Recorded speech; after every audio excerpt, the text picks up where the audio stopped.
and this is my review of the Zoids Buffalo Type Dibison. I'm assuming that's how you pronounce it, but basically it is a mechanized bison. And here is the manual, and it shows you the parts you cut out of the tree. This is actually a model kit that is motorized. You can see there's the process of building the head, and the two sides of the body come together. It's actually a really quick build. It only took me about an hour and a half to build completely.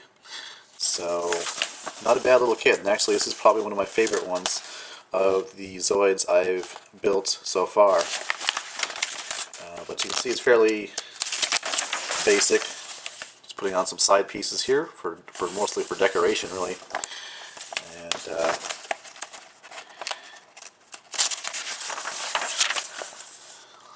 putting on some of the weapons on the side. And really the only thing left here is to assemble the legs, all four of them. See? So, that is the manual. And then you get this little brochure with some cool looking Zoids. Opens up like this, and you get a look at some of these really cool Zoids. And you get this card here, which I assume has stats, or maybe it's part of a card game. But you can see it has a picture of the actual Zoid. And finally you get this optional sticker sheet.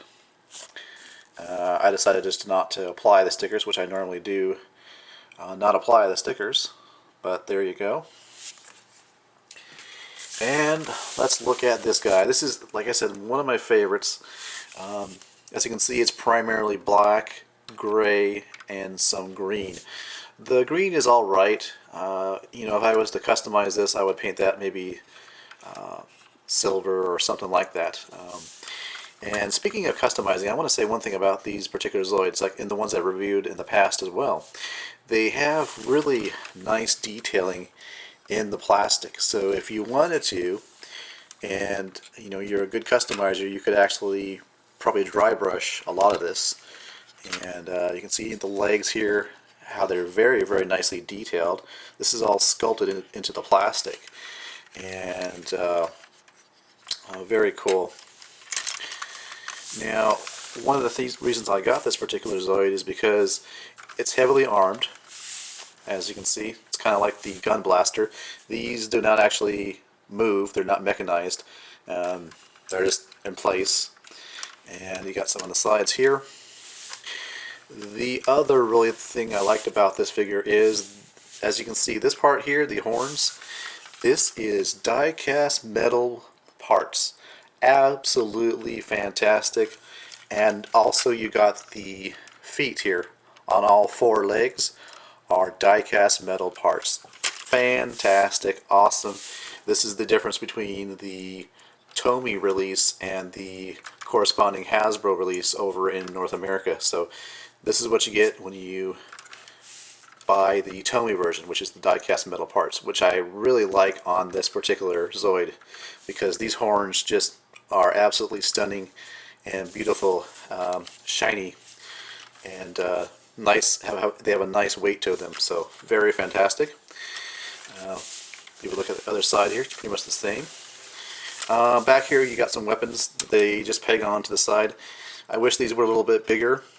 I think you can interchange some of the parts from other Zoids and put them on and kind of mix and match. I'm not sure if you can do it on this particular Zoid here, but these I wish were a little bigger.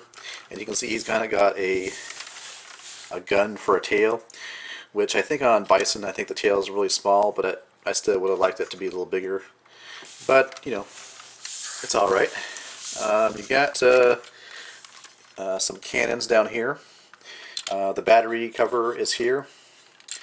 And you have two areas where the pilots sit. One area is up here, I can see in there. And actually there's this little radar dish that does rotate up, ooh, like so. as you can see, and stores down there obviously when it's not being used. So that closes like that.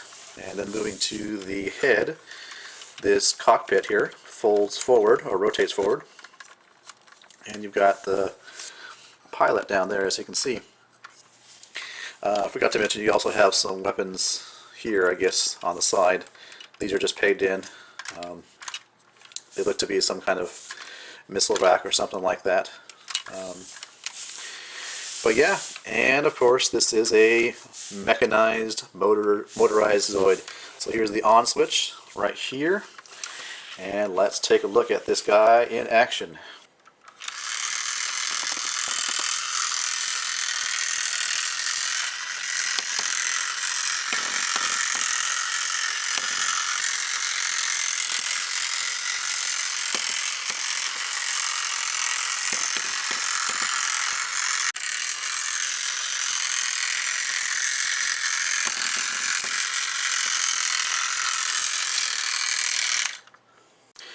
So to summarize, this is one of my favorite Zoids that I've built so far. Absolutely fantastic.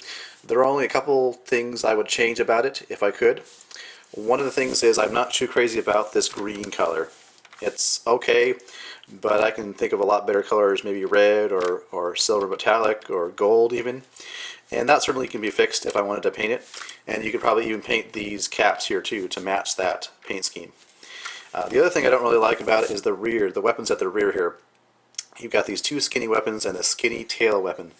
Again, you might be able to replace these weapons with some other weapons from other Zoids, I don't know.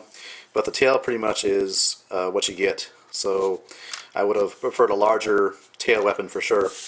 But the fact that you've got these nice array of weaponry at the front really makes up for whatever problems I have with the back weapons. And as far as the colors go, I think that the die-cast metal parts, the horns, the 4 feet, more than make up for any color issues I have with this figure, with this kit. Alright, well thanks for watching. This has been my review of the Zoids Dibison Buffalo Type.